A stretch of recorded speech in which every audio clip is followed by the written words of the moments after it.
Broadcasting live from McDowell's, this is Pop Culture Reference, your one-stop reference for all things pop culture. I'm one of your hosts, Garrett Strother. I'm one of your other hosts, Seamus Connolly. What's up, everybody? Hello, it's Ricardo. Every time you get me with that, goddammit. Alright, let's move into some news, boys. Hell yeah, baby. Jaime Reyes, Blue Beetle, finally getting his own movie. And it looks like they're going the Spider-Man Homecoming route where they pick like an indie guy and give him this big teenage superhero franchise. Well, I that's looked cool. into the guy, the director they have set for this is Manuel Soto.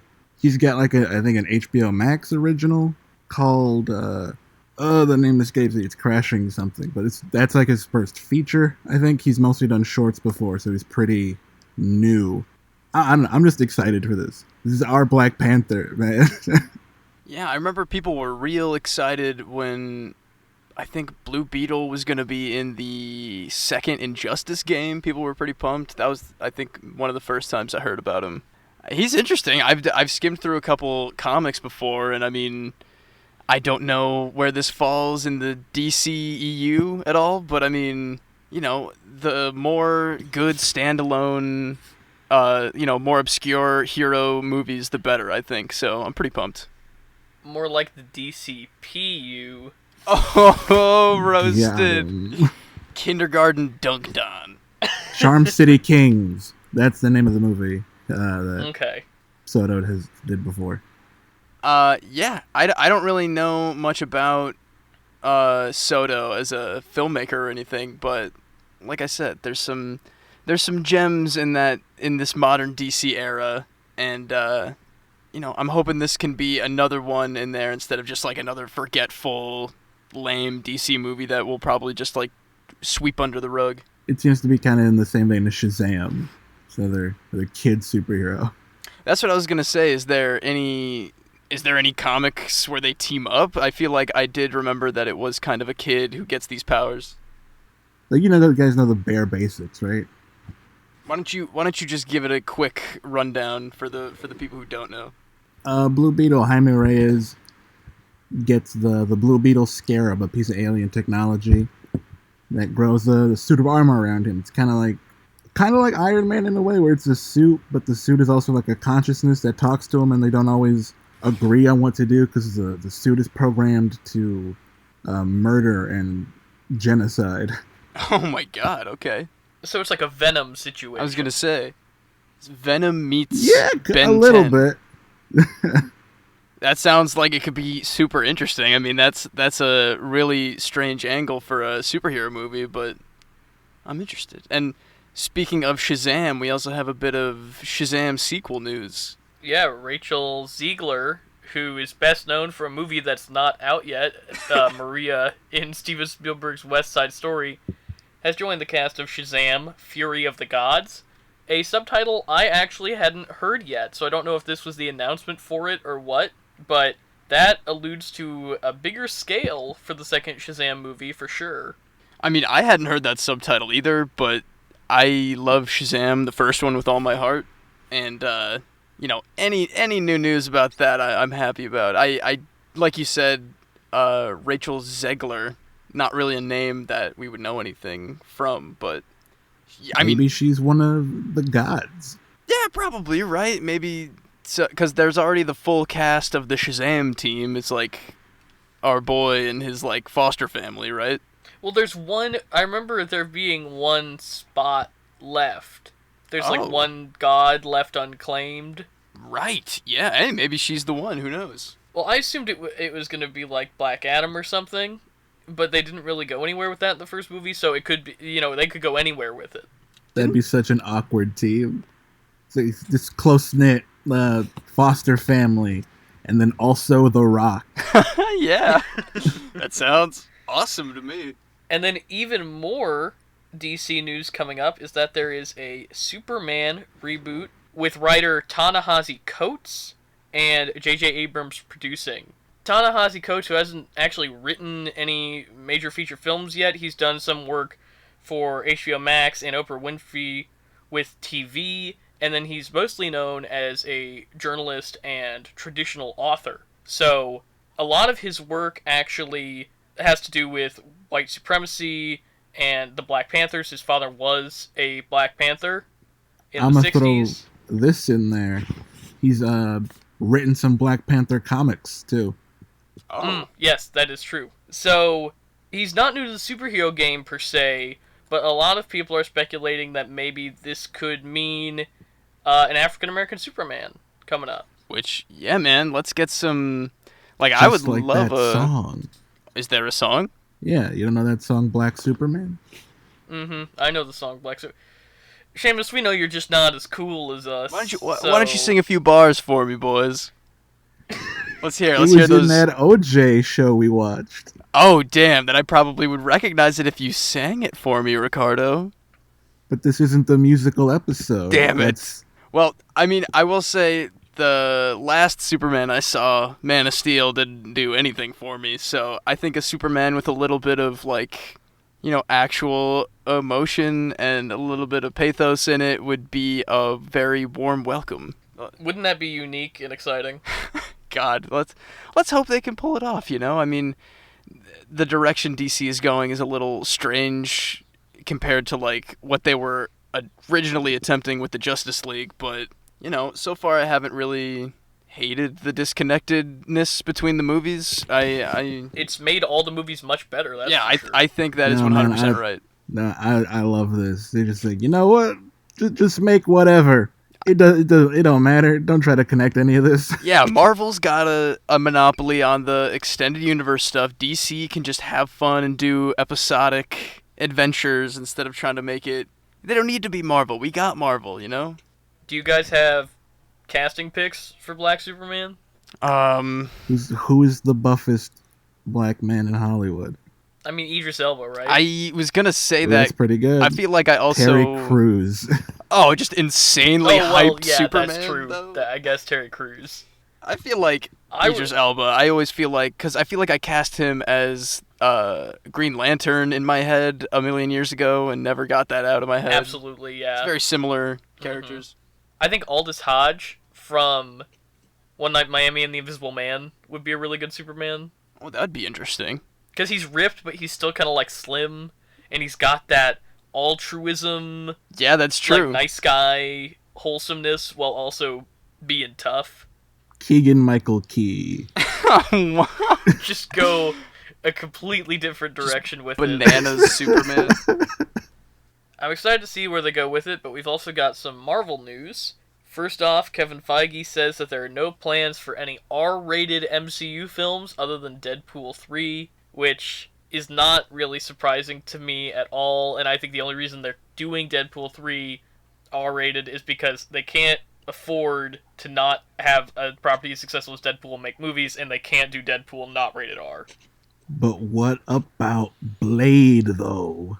And yeah, we kind of touched on this before, of like, Blade is a notoriously gory, messed up, like really bloody vampire franchise, so I would imagine there might need to be some exceptions made down the line. I don't even remember when Blade is supposed to come out, but I don't know. Garrett, you think they can do Blade PG-13?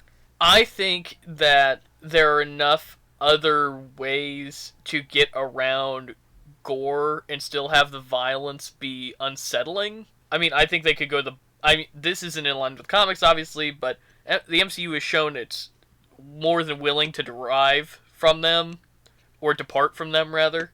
I think they could have them dust like Buffy does, where they just, like, where they kind of, like, dust away. There has been a very recent MCU property that did this weird, like, drinking from the wrong grail, shriveling up effect that I think could be effectively translated to maybe some kind of vampire death. Like, I think there are ways to make I don't know violence if people disturbing. would go on board with that, man. Because it does seem like kind of a downgrade, because they're vampires. There should be blood. And we talked about this before. Blood's weird, and gore and stuff's weird in terms of ratings, because you can pretty much do whatever you want as long as the blood isn't red. But they also often you can still get away with things that are closer to human gore if the characters are like technically not human. So I think that, I don't know, there's a lot of wiggle room there. There's a lot of things they could do. And I don't think, like, Blade is a cult character, I would say, more than something like a Captain America or even like an Iron Man at this point, that they could probably get away with departing more from the comics than they already change so much all the time that I think they really could probably get away with some kind of wiggle room around this. Yeah, they'll make them like Skrull vampires or something and just make their blood not so dark red or something. I don't know. I think I agree with you. They'll find some way to still make it satisfying enough. And the weirdest bit of Marvel news this week is that Spider-Man 3 officially has a title, No Way Home, after the 3 lead actors posted all different fake titles, Home Slice, Home Wrecker, and Phone Home, which are kind of silly little titles, and it was a good way to get buzz going around it, where everybody was posting different titles before they revealed the final one. But I do wonder if you guys think that these are possibly some kind of tease for what we're to expect in the new Spider-Man, or if they're just kind of like fun references. I didn't have a theory about any of these until right now, reading them for like the 100th time. But, you know, something about like Home Wrecker, honestly. I remember reading theories about how maybe Uncle Ben in the MCU hasn't died yet, and he's more of like a bad father figure that left Aunt May and Peter, and that the great responsibility whole stuff doesn't come until maybe this movie or a future movie where they'll eventually kill him again. But I don't want Uncle Ben to be a deadbeat. well, that would be an interesting take on it. Like, why don't they ever talk about Uncle Ben? If he was dead, they wouldn't like avoid talking about it. They'd be like, oh yeah, he was great, we love him, or we loved him when whatever. There's just like, there's barely been any mention at all through any of the movies that Spider-Man is in, so They're just divorced. They're just being weird about it. yeah, sure. Yeah, I don't know where they're going to take this. I mean, Home Slice makes me think about Pizza Time. Oh my god. Oh no. And What could phone phone home home then be? I mean, well, E.T. Phone Home, classically. the literal Yeah, but what does the that have last- to do with Spider-Man? the last thing Spider-Man did was come back from outer space, come home from outer space. Or perhaps Phone Home is just bringing some E.T. vibes in because, you know, maybe some Skrull stuff, maybe some Captain Marvel stuff peeks its head in. Maybe part of the solution He's gonna comes from hide space. Tobey Maguire in his closet. Yeah, do it up. He's like in a pile of stuffed animals and it's just one human face. Yeah, I don't know. It'll be interesting to see if these have any correlation at all. We're going to have to wait, a minute to find out. Could be a clue thing. Maybe we'll all go to different theaters and it'll just be, Oh yeah, that's another big Three thing about different this. endings. That'd be something. 3 different whole movies, though, is what I'm saying. They also, with this announcement, didn't they say only in movie theaters this Christmas, right? Yep, Christmas, which is soon. Yeah, that's really soon. also only in theaters. They're really banking on that vaccine. No more variants. I think a Christmas release isn't being unrealistic at this point. I'm hoping so. I got the But- appointment for my vaccine. What? Look at How you, do Ricardo. Congratulations. Did you, fake your age on your forms? How are you getting one so quick? What are you talking about? It's like old people and stuff still, isn't it? You just gotta be 18 and over. I went to a place. They said, yeah, here's your appointment. Go to the nearby high school and they'll give it to you. Well, damn, I gotta get jabbed. I'm trying to go see Spider-Man at Christmas, man. Damn. I don't want the vaccine. I want pictures of Spider-Man. Oh, I bet MCU J. Jonah Jameson is against vaccines. Oh, definitely an anti-masker. Oh, 100%. Up next, we've got the Luca trailer, Disney Pixar's newest film, and the animation style is off-putting. You don't like it? Talking about, I love this animation. Yeah, I style. didn't think hate it. It looks cool. I don't know, it feels just a little too... Everything feels a little bit too round for me. I don't know, it just... It's just a little odd. It feels more like a Sony animated film to me than like a Pixar style. It almost reminded me of like Cloudy with a Chance of Meatballs at some point. Like there's that Sony animation service. Yeah, I know, that's what I'm saying. Like it definitely did have that vibe a little bit. Well, with Mustache Man? Yeah, the Mustache Dad looked eyes. like Flynn, what's his name's dad? Is it Flynn? Finn? Flint. Right, like Michigan. Flint Lockwood. That's a good-ass movie. Can't you hear Mr. T screaming, Flint Lockwood? Oh, yeah! Oh, that's the best. Luca. Definitely, I think it looks sweet. It's just about, like, friendship and the summertime, and they're in Italy. It just looks like a really wholesome Pixar film. And horrific fish bigotry. Oh, yeah. Monsters. Sea monsters. How did you omit that Sorry, part? I forgot. They're all sea monsters just trying to have a good old Italian time. Nobody likes them. Do you think they have to eat I like fish? their transformation bit. Every time they touch water, they go from human to fish form. Yeah, there's that great spit take Yes. gag where they surprised and he turns like partially into a sea monster. Yeah, it's looking good. I mean, my only gripe is I don't really jive with the animation style, but I think the rest of it is very intriguing. I mean, Pixar likes to do this where they just give you like, this is just a little taste of what the premise is, and we'll get to the plot later, and so I'm interested. Yeah, we'll check it out. Yeah, I think it's cool to see Pixar doing something a little different than their usual like art style. I don't know. We'll see how this turns out. And then Paramount Plus, gentlemen, we've bemoaned it. We've ranked it the very bottom of our streaming service hierarchy, and maybe we'll have to reassess that, but also maybe not, because they had tried to have their own Investor Day marathon of announcements with James Corden talking at us, and we just got a whole slew of news, and I'll rattle off some stuff real quick. This is just highlights. We've got the Beavis and Butthead movie coming to Paramount Plus, another one, a live-action Fairly Odd Parents series, a Halo series, and a Rugrats reboot. Wow, that's a lot of stuff.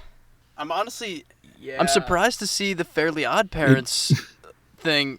I mean, obviously surprised that it's live action. That's insane. But also because I thought Netflix had that Nickelodeon deal. I thought it would have ended up on something like that. Yeah, I think Paramount's probably really kicking themselves for making that Netflix deal now, because they're trying to get all of this exclusivity. Like, I think, honestly, if Paramount Plus had exclusive streaming rights to Avatar, that would have been a big draw for them. But they don't, because Netflix has also streaming rights to Avatar through that deal. So yeah, the Fairly Odd Parents series, I am very curious if it's going to be a continuation of the original, if it's just going to be a straight-up reboot, what I think that's it might doing. be straight up reboot, because they've done continuation already, like 3 times. That's true. The Rugrats CG reboot looks like a PS2 game. Oh, Jesus God. Oh, no. It really it does. Looks so Maybe bad. that's why I kind of liked it. I don't know. Maybe it hit a tone with it. It's not great. I'm probably not going to watch it. But from what I saw, it's like, it looks fine. That was kind of funny, a little bit. I mean, that's very strange. I don't know why one wouldn't just go watch the originals or the classic All Grown Up series that I totally watched for so long. But, jeez. Yeah, I don't know. I don't know if I'll hit that one up. The Halo series maybe sounds more interesting. They've kind of gone off the rails with their games in the last couple installments, but it's co-produced by Showtime, which means that it'll have a decent amount of money behind it. And, I think the idea of a Halo series is interesting, but, I mean, I say it all the time on The Mandalorian, but I really do not know how you're going to make Master Chief a compelling series lead, if that's the direction you're going. Yeah, goodness God. Let's see if they'll even do that. They might just make it another helmeted Spartan guy to just kick alien ass. They won't even bother with trying to, keep series continuity. They'll just be like, it's a new guy. We can do whatever we want. That would seem wiser. I think so, too, yeah. And then, kind of related, but it's not clear exactly how related, Nickelodeon is launching Avatar Studios to create new original content set in the world of Avatar: The Last Airbender. One of the things that they announced is already in development is a theatrical animated film. So it's kind of tricky because this was all part of the Paramount Plus announcement, but, you know, you've already got that live action series in the works at Netflix. You've got this theatrically released animated film. So it sounds like this Avatar content's going to be spread kind of thin. And so I'm very interested to see how that actually ends up manifesting in terms of, you know, actual return on investment. Like, if you're having a Netflix series, presumably a Paramount Plus series, and a theatrical movie, are people going to get confused? Are people going to pay for a Paramount Plus subscription and a Netflix subscription and go see the movie? It's just, I don't know. It's just a lot, I think. It's people were asking for, like, another season of Avatar, people were asking for, like, another Avatar series. And instead they're just like, oh, you wanted Avatar? Well, cannonball, boys. Yeah, that's a like, lot. I'm in it. Sure. Let's do it. Yeah, you want that? I'm still very new to Avatar. I kind of got sidetracked with Naruto, so I haven't really gotten farther into the original Avatar series, but I don't want it to be, like, soured with all of this extra stuff, like, going in every direction. It's a whole ass world. It's not like it's gonna follow the same characters. Yeah, I know, but like, but I think it's a lot still. It's like Star Wars, where it's just like so much. Yeah, if you were like just getting into now, the original trilogy and then you got hit with the like Disney Investor Day stuff, it's like, oh, 30 shows, maybe not. Also, imagine if they, in addition to having Disney Plus shows and the movies coming out, they were also like, also there's some that you're only going to be able to watch on Hulu. And, you know, granted, because I know people really love The Legend of Korra is, like, pretty popular with the fan base of the original, too. And if they can keep, you know, the level of quality high like that, then I guess there's no real problem. But it still seems like it's a lot to pull off.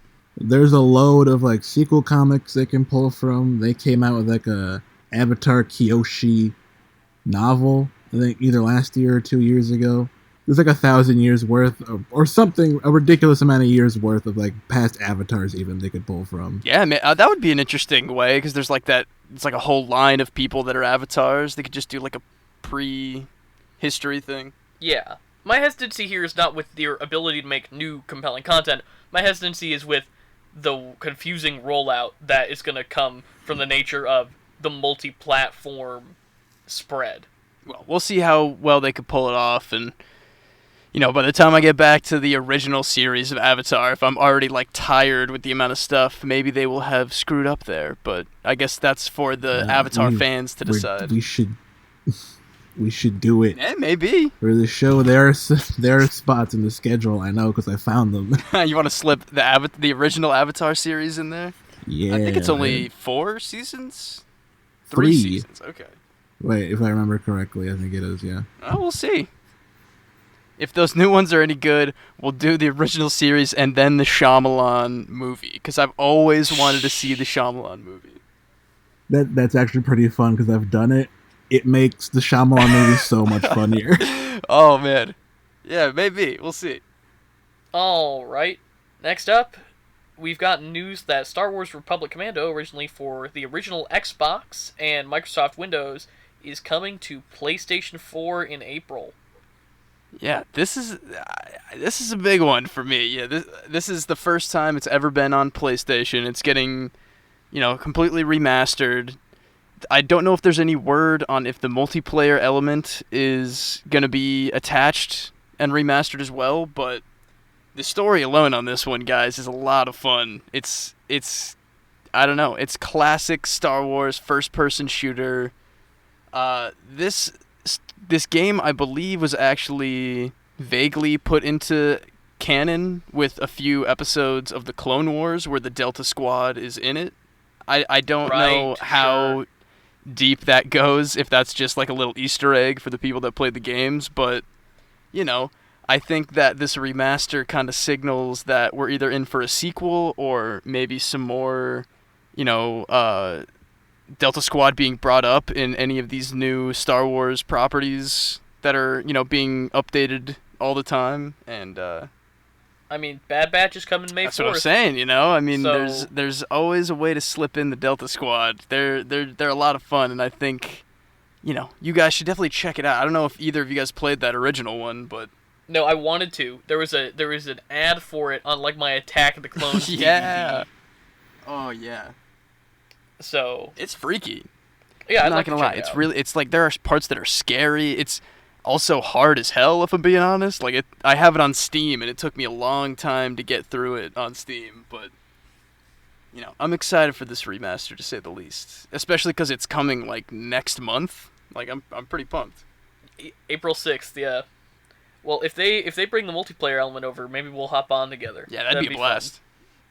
Last bit of news, the band Daft Punk has broken up. No more Daft Punk music. Yeah, I think they've been together for around like 30 years. I know they started in the 90s in France, and they've done a lot for the electronic music industry, to say the least.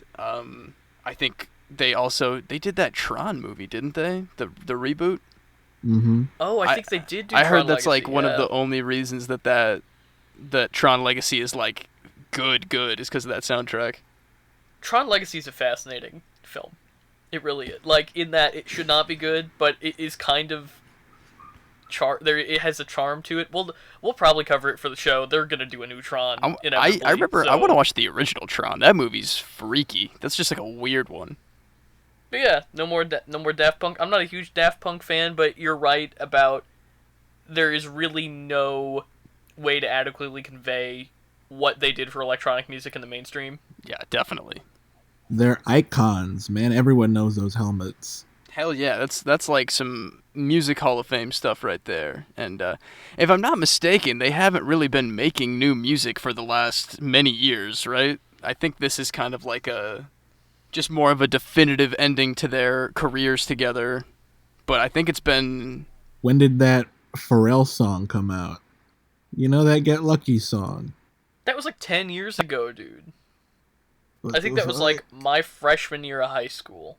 Yeah, but that wraps us up for news. Let's move on to our main segment, Coming to America. Not with the 2, with the 1. Our main segment this week is the original 1988 classic Coming to America, starring Eddie Murphy. We're prepping this week for the Amazon original Coming to numeral 2 America, which will be coming next week, likely as our main segment, depending on how bonkers the WandaVision finale gets. My dad and I started it when I was probably 11, and then we got to the bathing scene, and then it was turned off. Mm-hmm. I watched Coming to America for the first time actually a couple weeks ago with the Fam Squad. Ooh, the Fam Squad crew? I mean, we loved it. Yeah, I really like this movie. It's really not as dated as you would expect it to be, which really surprised me. Like, it definitely feels early 80s and not 88. I mean, the beginning of this movie, we get a nice fade in from the Paramount Mountain. That's how you know you're in for a treat. Oh, Is that the Paramount Mountain becomes something in the world. I really like that. Do you work for Paramount Plus? Yeah, Oh, we're really no. plugging that Paramount today. If we really are, that's crazy. Well, now from this movie we know that one of the many locations of the Paramountain is... Oh, wait, what is the name of the country again? Excuse me, Zamunda, sir? Zamunda? Sorry, my Yeah. uncultured ass forgetting this wonderful country. Learn your geography, Seamus. It's right between Wakanda and I can't think of another fake country. Hold on, I got this. What is it called in Commando and the Predator and all those Schwarzenegger movies? Valverde, there it is. There Between we go. Wakanda and Valverde in South America. Is that in Africa? Nope, it's in like Cuba region, I think. They take like an hour. Cuba region, They- as everybody calls They it. take like an hour plane ride over the ocean in Commando, and they're just like at Valverde. So I don't know. Also, quick note, the Zamunda national anthem is the same as the Fredonia... Oh, there's another fake country, Fredonia. The Fredonian national anthem from Duck Soup. Oh, no kidding. Mm-hmm. This movie's like I said, the first time I've seen this movie, and it is so chock full of like little Easter eggy things in here, man. I was kind of blown away by how much they could cram into it. 100%. And I mean, like I said, this movie's a lot less dated than I expected it to be. And it's just really good. The supporting cast is spectacular, forgetting how good even Eddie Murphy is. Like, John Amos, James Earl Jones, I mean, Arsenio. Oh my god, yeah. Dude, I love Semi. He's so good. He's a very fun friend character. The Queen's joke is so stupid, but it's so elegantly done. yeah. I mean, hey, it makes complete sense. Where are you gonna go? You're a prince trying to find a queen. It makes sense to me. What a spectacular thing. It was like, it's such a classic, fish out of water story, but it was so much more wholesome than I was intending. Like, I was expecting it. Like, he's having the time of his life in a terrible apartment in Queens, living off no money, working at a McDonald's ripoff, and he's just like loving the people and the culture, and I don't know. I was expecting a lot more of that dated humor that would make it seem way more, I don't know, offensive, probably. I'm saying this right now. McDowell's is one of the greatest comedy bits of all time. You like that? I love the McDowell's bit. Where he's like, it's really good. He's chasing off the cameraman, like, get out of here! Get out of here! It's the people from McDonald's trying to spy on him. I also love his burger phone. I think that's so funny. Oh, yeah. I don't know why. No, that's totally on brand with that, like, super intense fast food guy. I will say, the production design is so good in this movie, except in the McDowell's house. Go on. I mean, I didn't find any problems in the McDowell home, except for the fact that Mr. McDowell, like, screamed, like, yes, King, they're here! Like, through an open door, and nobody heard that, but... On Lisa's door, there are, like, a couple of, like, novelty bumper stickers that say, like, I get paid weekly, very weekly, but, like, it's supposed to be W-E-A-K. And it's a bunch of stuff about how she's, like, always spending money.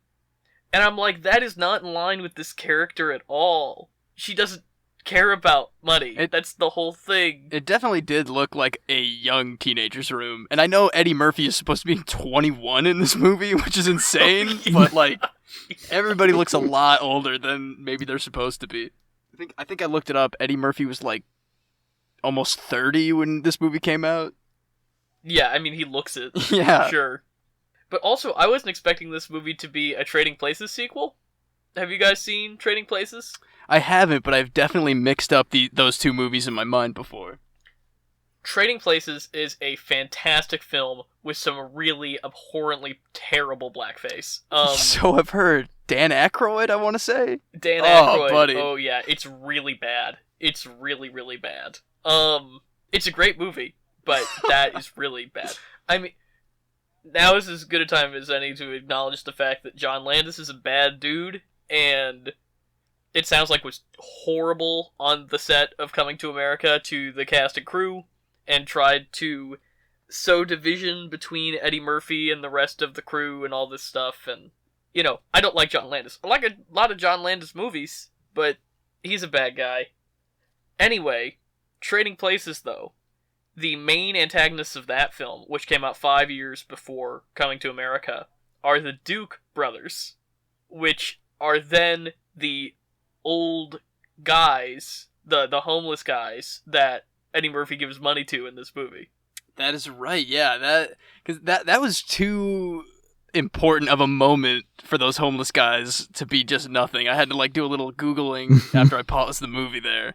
Yes, those are the Duke brothers from Trading Places. So you guys should watch Trading Places with a just giant disclaimer of, like, man, this is really there's some problematic jokes in this movie. But yeah, just look up the image of that, like, Disney Plus disclaimer of, like, hey, this was a product of the past, we're not going to alter it, though, and then watch the movie. But also, even for 1983, like, not yeah, cool. 1983 wasn't 1964, so... But, I mean, really funny Eddie movie. Murphy Eddie Murphy kills it. Cinematic univoice. It really is some kind of early version of that, though, right? Oh, yeah, 100%. There's all kinds of... All John Landis movies have little in-jokes to each other, which we'll get to in our pop culture reference for this week. Actually, there's going to be a little bit more to talk about there.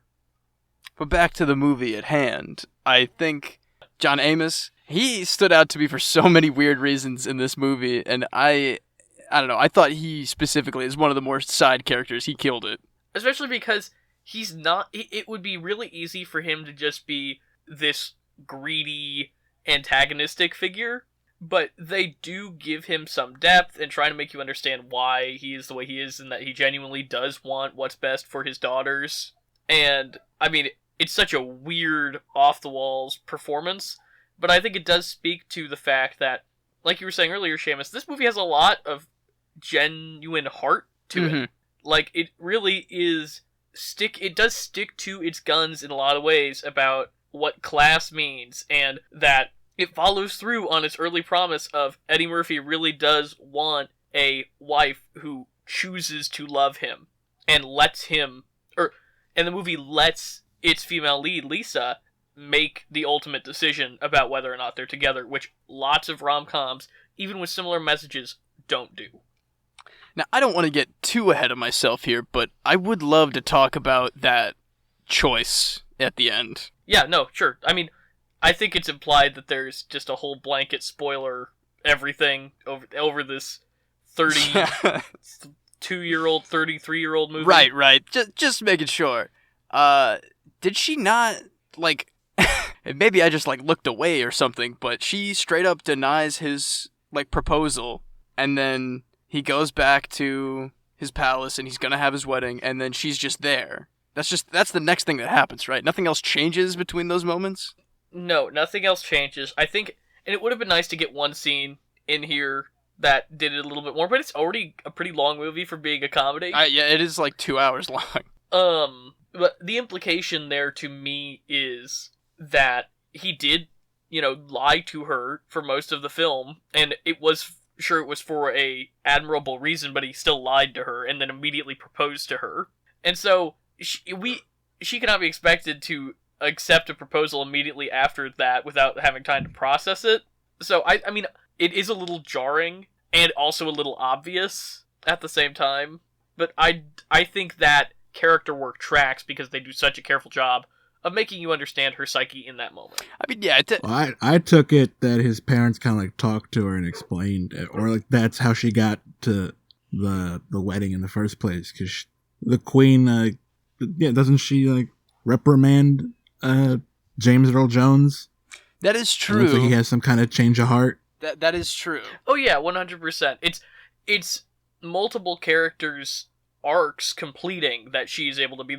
It's John Amos and James Earl Jones and Lisa's arcs. They're all allowing that moment to happen.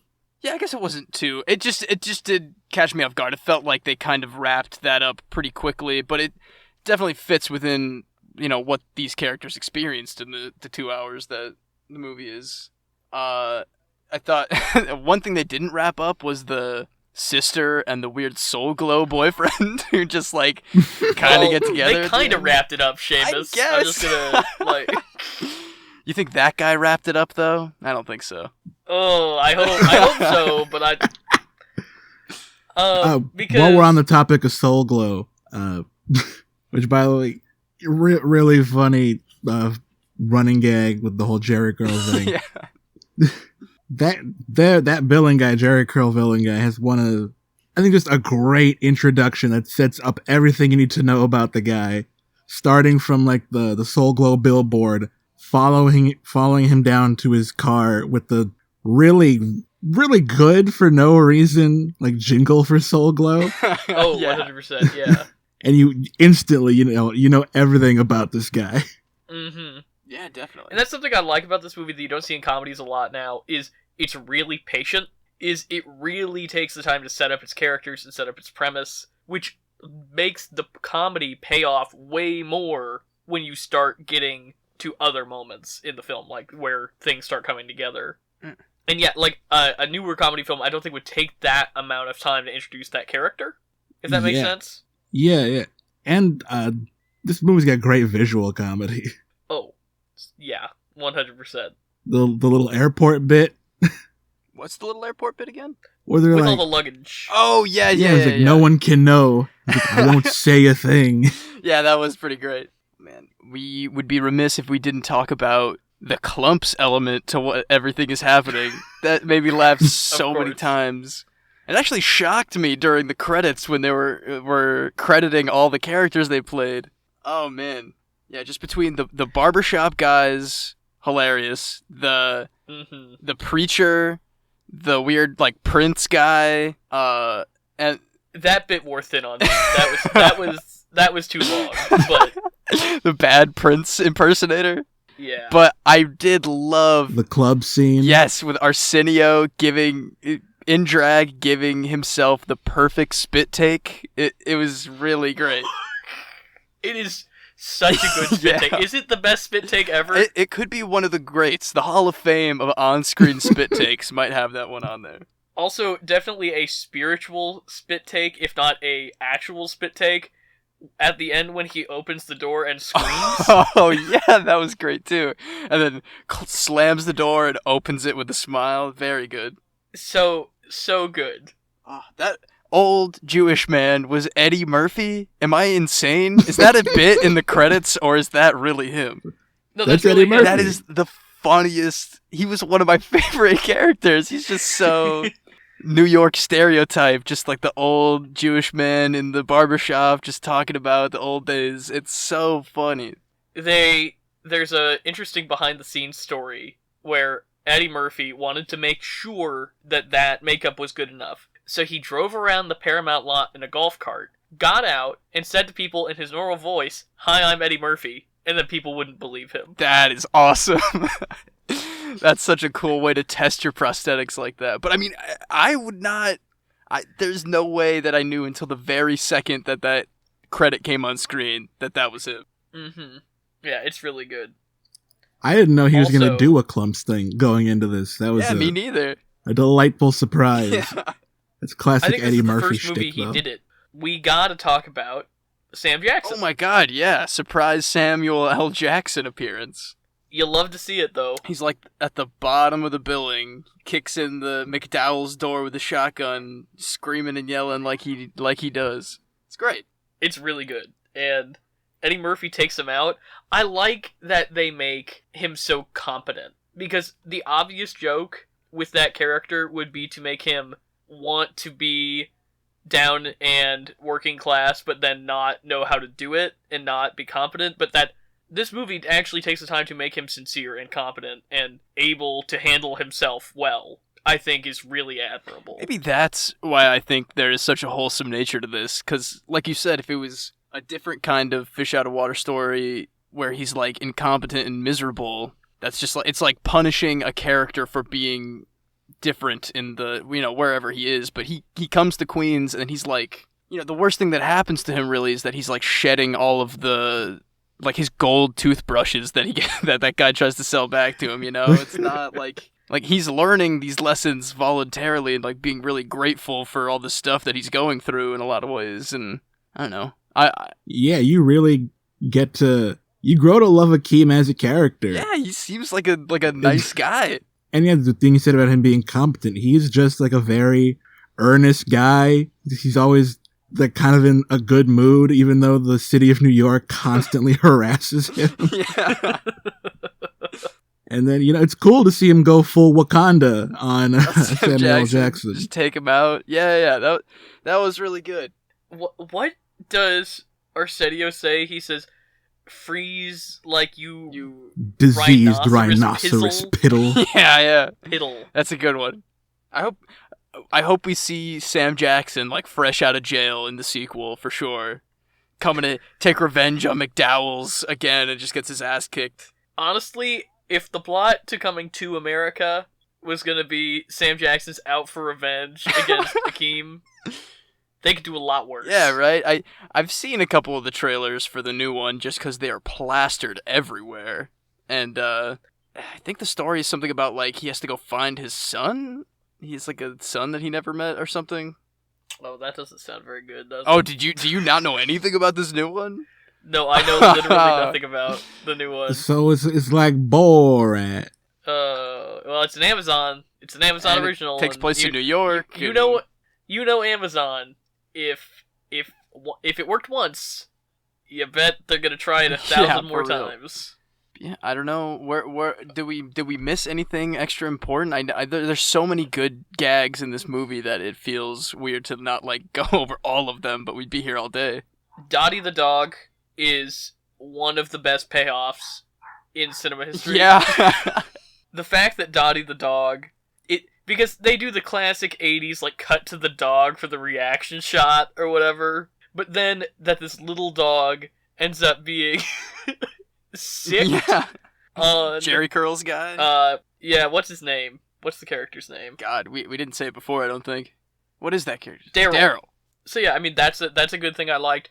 Also, real quick, the fact that James Earl Jones and Madge Sinclair would later re-team to be the leaders of Pride Rock and the Lion King. Yeah, he's got a lion pelt over him, like a kingly lion pelt. Literally. Yeah, I thought that was gold. Even though, like, that means... Because Lion King obviously came out after this movie, so the fact that they were like... the fact that at the Disney Animation Studios they were like, you know, it'd be really funny if we did a bunch of Coming to America references. Oh, God. How about in the... where they... Don't they, like, spike the lens, like, 2 or 3 times? Oh, it got me, man. I mean, that is the John Landis special. It's 100%. Wonderful. It comes out of nowhere. I do not expect it. Because they've got... Okay, there's the one where Daryl, at the end, when he's in Patrice's bedroom, who we know Patrice will... She's ready to go. She's Randy. And so you get that, and then what are the other ones? Wasn't one of them See Me? Oh, when the arranged marriage bride starts barking, Eddie Murphy looks at the camera. Oh my God. And when Akeem and Semi first get to the apartment, Semi looks at the camera. Gold. It really caught me off guard. I didn't really think this is... I mean, that, like you said, that is the Landis special pretty much, but I don't know. It definitely got me. Well, I would love it if you guys would check out Trading Places, because I think it's better than this movie, even though it definitely has aged worse than this movie, if that makes any sense. Yeah, I feel you. Yeah, I think we're ready to move on. Yeah, I think so. This movie was hilarious. I really loved it. Honestly, it's just a Eddie Murphy classic that if you haven't gotten a chance to see, you know, check it out before the new one. I'm sure the new one will be fine. It'll still probably be pretty funny, but this one just has that great 80s comedy feel, and it's going to be hard to recreate that. Yeah, man, this is just a solid flick. And it's when I saw it for the first time, like, again, a couple weeks ago, it became one of the very few movie couples ended up actually caring about. Huh. It's got heart. It's really, really funny. I'm really glad I just watched this on a whim. Now let's move on to our pop culture reference of the episode. Today's pop culture reference is "See You Next Wednesday." The line originated from a line in 2001, A Space Odyssey, when astronaut Frank Poole's father is calling to wish him a happy birthday.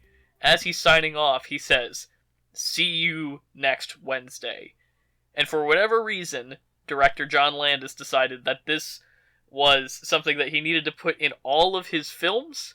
So, pretty much in every John Landis thing, there is a movie poster for a movie called See You Next Wednesday, but the genre and content of the movie changes wildly. Sometimes it's like a weird sci-fi movie, sometimes it's a western, it could be anything. And it's so popular that it's made its way into all kinds of other works that are not related to Landis at all. A lot of them, I think, in a lot of ways paying more homage to Kubrick and 2001 than paying homage necessarily to Landis himself. And so obviously this is relevant because we were covering Coming to America today, which has a Subway poster for See You Next Wednesday starring Jamie Lee Curtis, which of course was in Landis and Eddie Murphy's previous film together, Trading Places. And I would not be surprised at all if we see You Next Wednesday pop up in Coming to America, coming to Amazon Prime. Yeah, I don't know if... Is this like the first one of the... Like, this isn't the only filmmaker I know who does something like this. Like, Tarantino's Red Apple cigarettes, or J.J. Abrams does Kelvin gas stations, but I feel like this is one of the earlier ones that I know. Well, Kubrick himself has CRM-114, which I didn't of even course know that. is derived from Serum-114 in Clockwork Orange. Actually, I don't know if that was the first one, but it's how it manifests in that film, which is kind of a clever Serum, CRM. And you'll see that pop up in tons of other stuff, too. And the only example I can think of right now outside of a Kubrick film, for some reason, is the prison on the moon in Men in Black 3. Wow! What a weird pull, but okay, I believe you. That's too weird to not be true. Yeah, okay, yeah, it's in Doctor Strangelove. Doctor Strangelove is the first one. Okay. So, in Back to the Future, one of the things in the laboratory is CRM-114. There's just all kinds of in-jokes in all kinds of different science fiction films, or even non-science fiction films. Which that's Kubrick. So, I mean, that could be its own pop culture reference, to be honest. But we're talking See You Next Wednesday, but it's interesting when you look at, that's obviously derived from a Kubrick film, and then Kubrick had his own kind of director trademark. If you look on the surface of the moon, it says that same thing. He left it there when he faked the moon landing, but he was such a perfectionist that he did it for real. Take that, moon truthers. I also don't want to, and you can definitely cut this too, but I want to say that I read somewhere that Eddie Murphy was inspired by Dr. Strangelove for this movie to do the multiple characters and the prosthetics.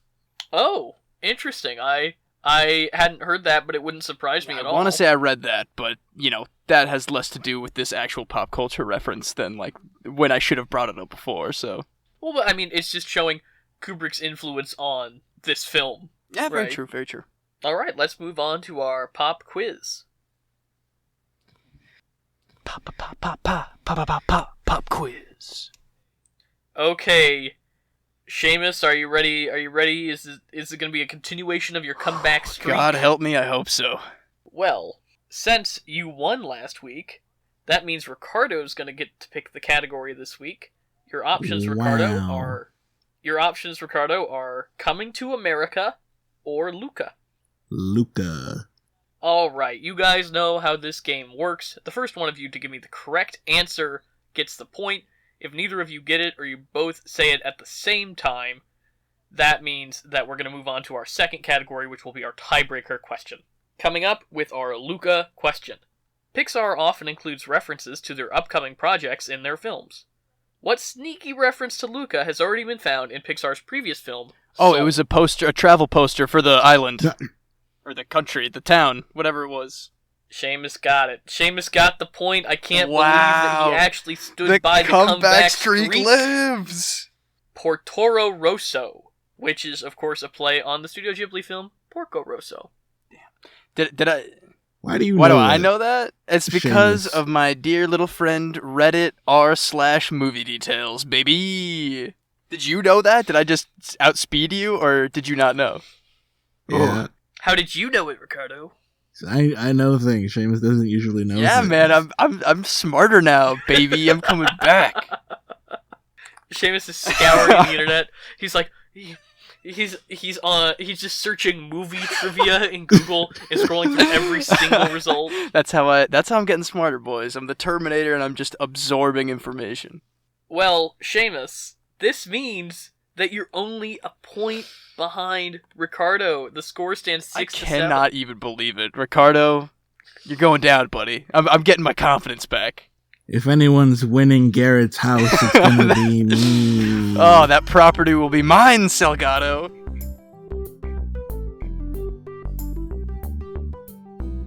Now it's time for WandaVisionaries, where we break down the latest episode of WandaVision. This is episode 8, Previously On, which is probably the most apt title that we've had so far.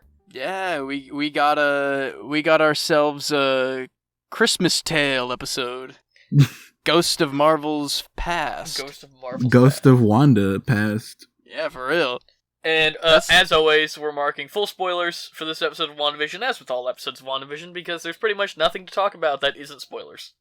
Yeah, straight up. I mean, we get our setup from last episode. Wanda's in the basement with Agatha, powerless in a rune circle. Oh, actually, the cold open really was interesting. It's 1694, 1690 something, Salem witch times, and we get like a big flashback for Agatha. Which, when I saw, I was really hoping that it was going to be Agatha flashback episode and not Wanda flashback episode. But, you know, that would have been cool too. An Agatha episode. Yeah, you know, we got a little bit of information that she was, you know, from the 1600s in America, from a coven of witches that she apparently betrayed. Quick shout out to her mother is the coven leader, it looks like. Quick shout out to the purple Marvel logo at the beginning. I thought that was a nice little, slope cool. Into it. Yeah. No, I really liked the cold open, and then it just became it's not a clip show because it's not old footage, but it felt like a lot of information we already knew, but this time told visually. Yeah, there's the old Stark Industries bomb that killed the Maximov parents. We get to see like her actual her powers emerging back at the old Hydra base. Well, with the bomb thing, it's implied a little bit that she was born with powers. This is before she got experimented on. Oh, that's right. She managed to slow the bomb. Agatha stop it. Calls it her hex something, isn't that right? It's a probability hex, she calls it. So yeah, not just implied, straight up Agatha says, it's clear that you were born with powers, and that they would have laid dormant if the Mind Stone had not come and, activated them, essentially. Which makes me very curious if we're going to get an explanation as to why Quicksilver was able to withstand is he also a witch or something? What's the deal with that? Yeah. But, yeah, the two revelations here are that, one, Wanda seemingly was born with some kind of witch inclination, and two, that Hayward was lying, and that Wanda did not take the Vision's body. Yeah, our weekend at Bernie's is crumbling. What happened? It's so sad, although, it's still weird, creepy, disassembled Vision in a lab, which was still unsettling. It's seeing that over-the-head shot of all of his body parts, separated, but kind of where they're supposed to be in terms of, proximity to each other, is very creepy. I never liked Hayward. No, Hayward is all my garbage. Homies hate Hayward. That's true. I do hate them. He's playing with things that are gonna get him burned, man. Yeah.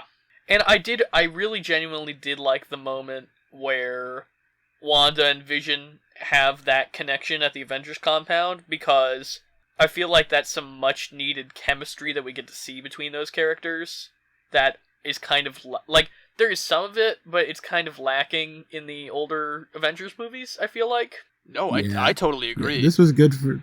Yeah, like Seamus was saying, I totally agree.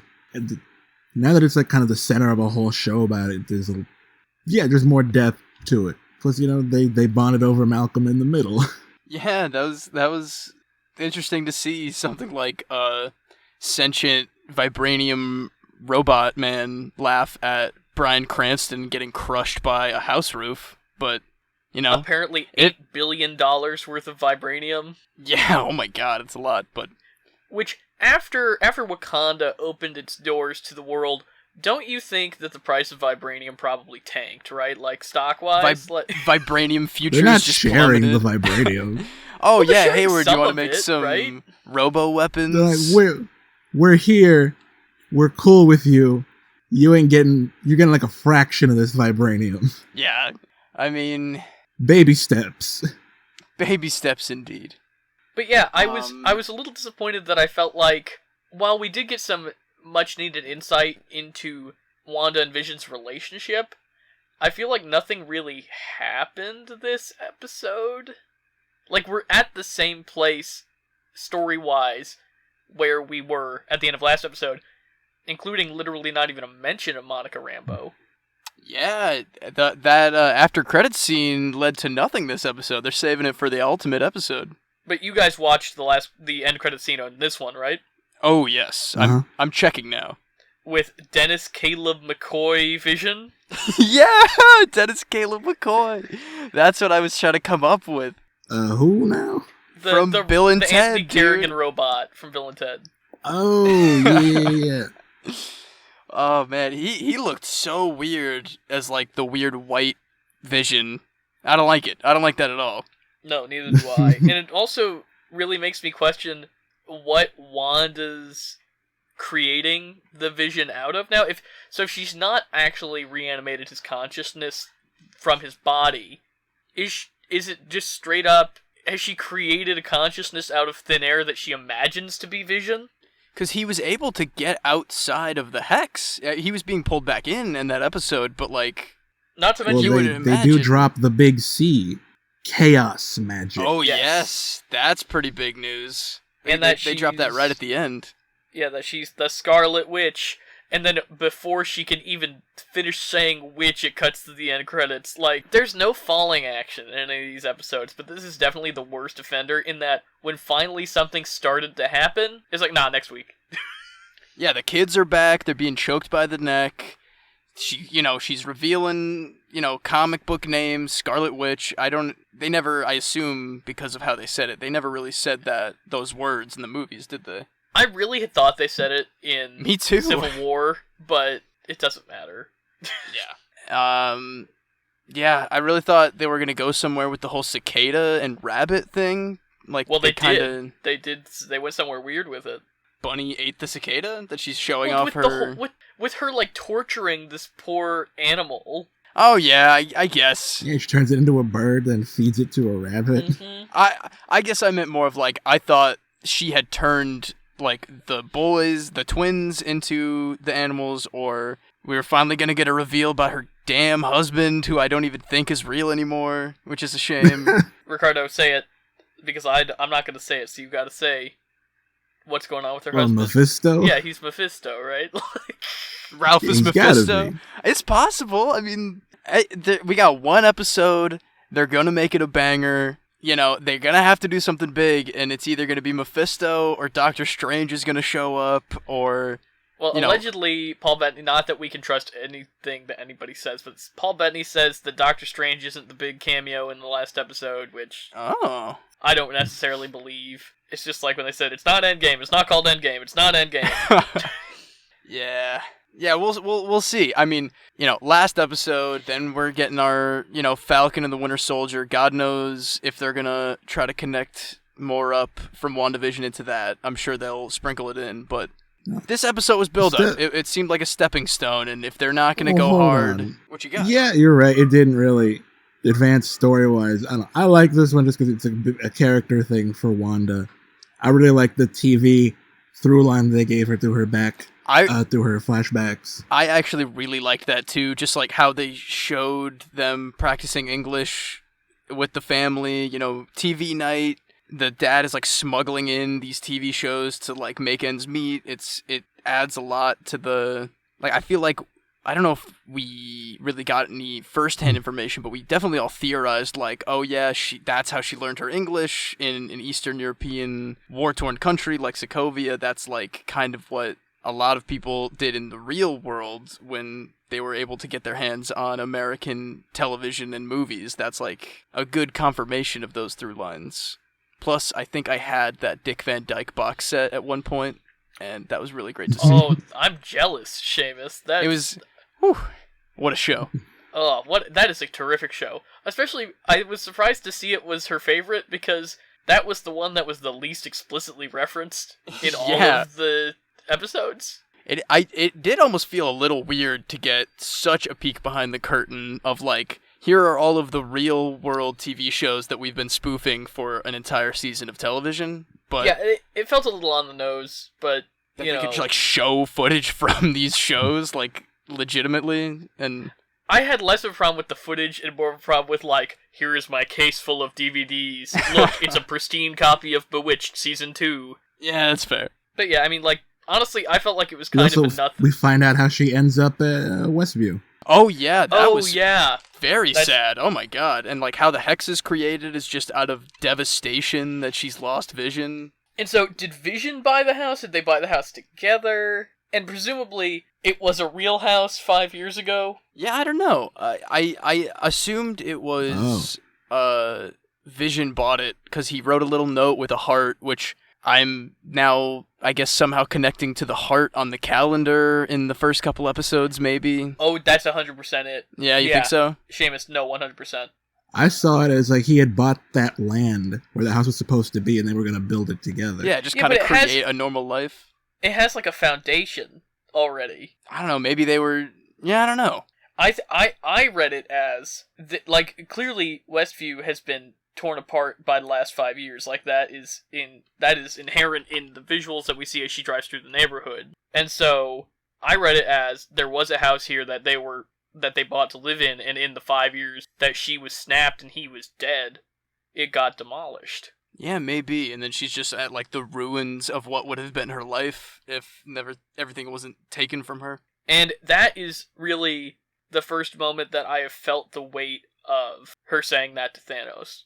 Yeah, truly. So, I agree with Ricardo. Good episode for Wanda's character. Aggravated that this show refuses to, like, move plot forward other than a last-minute cliffhanger at the end of every episode. I do have one new question that I just kind of came up with that is making me trust Hayward less and less. He lied about trying to recover Vision's body, right? Oh, 100%. Yeah, he lied. He indicated that Wanda had Vision in there. And, like, that was their whole thing. Is like, we gotta recover it so that, like, we can make sure it's safe and, like, study it and whatever. What is he doing there? Like, if it was just about saving the town, he would have just said that. Why is he lying about it? Well, he wants to use Vision as a weapon, and he's scared of Wanda. Like, it's that she's a threat to him. Oh, so it's more of like a...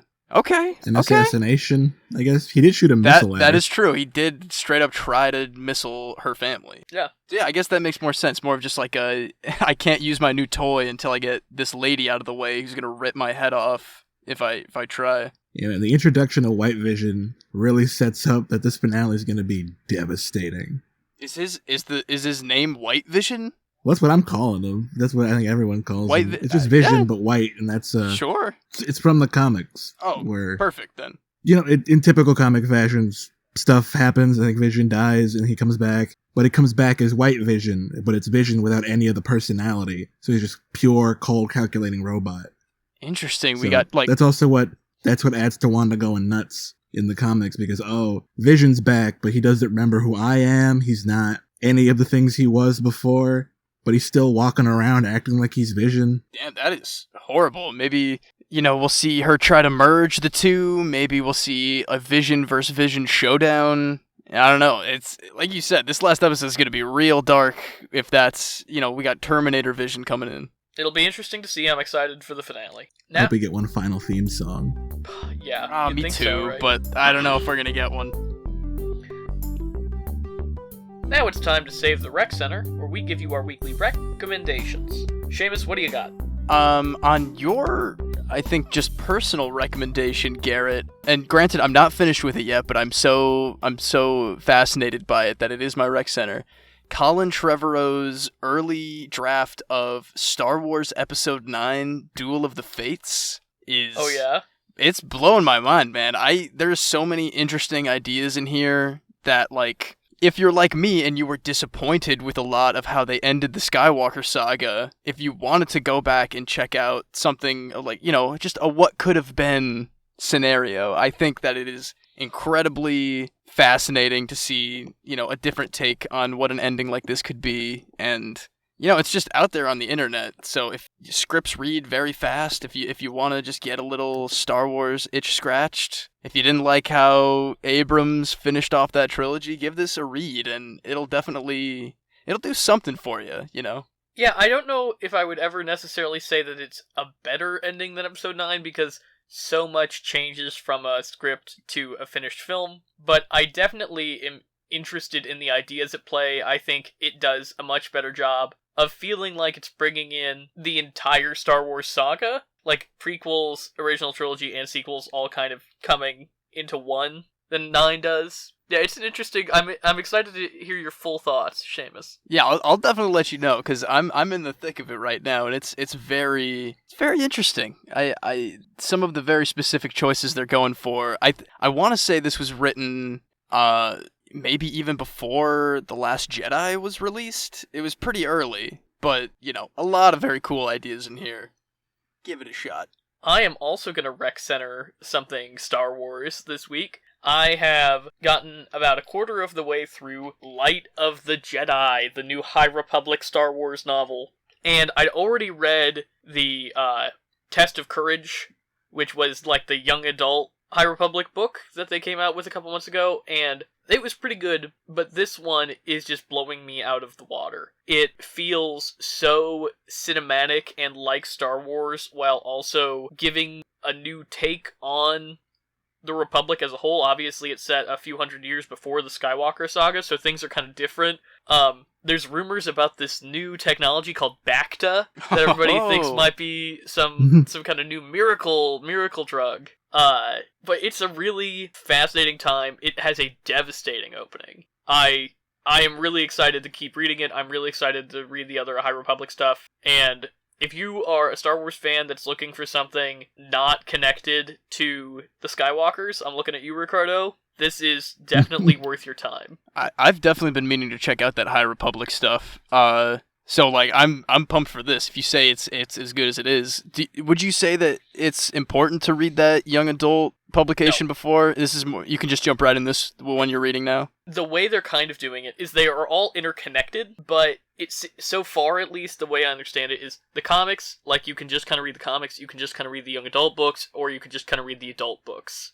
And if anything, I would say that the young adult book is gonna give you more, like, kind of, it's of a companion to the adult book, the Light of the Jedi. Like, I would definitely read Light of the Jedi first. It just so happens that that's the order I got them from the library, so that's the order I read them in. But, I mean, the young adult one's cool, too. Like, I'm not trying to discourage anybody from reading it. Right on. I'll definitely have to check that out. The High Republic, I think, is the future of really high-quality Star Wars stuff, so I need to get myself in gear. Ricardo, what do you got this week? That was adorable, Seamus. Hey, I'm gonna go with one of my favorite comic runs, and that's Doctor Strange by Jason Aaron. That came out around 2015, and really, it was kind of like a mini reboot for the character. Like, anyone can jump on at this point and get a full story as long as you know like the general basics of what Doctor Strange is. And what really drew me to this one is like the art is fantastic. Like, it's what Doctor Strange should be. It's all weird and trippy and metaphysical because like the art will like expand past panels and twists around, so it really fits with the character. Specifically, if you want to jump on board, start with the Last Days of Magic, because another thing this run does, it kind of grounds him a little bit more, where it introduces the concept that he can't just do magic whenever he wants. Magic has a cost, so he has to, like, part of him goes away. Like, it kind of sucks at his soul a little bit, to the point where he can no longer eat regular food because it'll just turn to ash in his mouth. He has to eat like interdimensional slug monsters or whatever. Fascinating. And it's fun. And this particular storyline, he's up against the Empirical, a cult dedicated to science that has made it its mission to eradicate all magic from the world. So we get to see more of a down and gritty Doctor Strange trying to, fly by the seat of his pants. Damn, that is a really cool angle to go with something like that. So yeah, check these out if you're interested. That's, again, Doctor Strange by Jason Aaron. I personally have this run on 2 hardcovers. That's how much I love it. Oh, very nice. Oh, wow. All right, well, I think that wraps us up for this week's Pop Culture Reference. If you want to reach the show, you can tweet us at PCR_podcast. Find us on Instagram at that same handle. like us on Facebook, and you can also email us at popculturereferencepod@gmail.com. I am super hyped. Next week we're going to be coming back with Coming to America and the WandaVision finale. So, really excited to talk about that with you gents next week. Yeah. Awesome. Real excited. See you next week, everybody. Adios, amigos.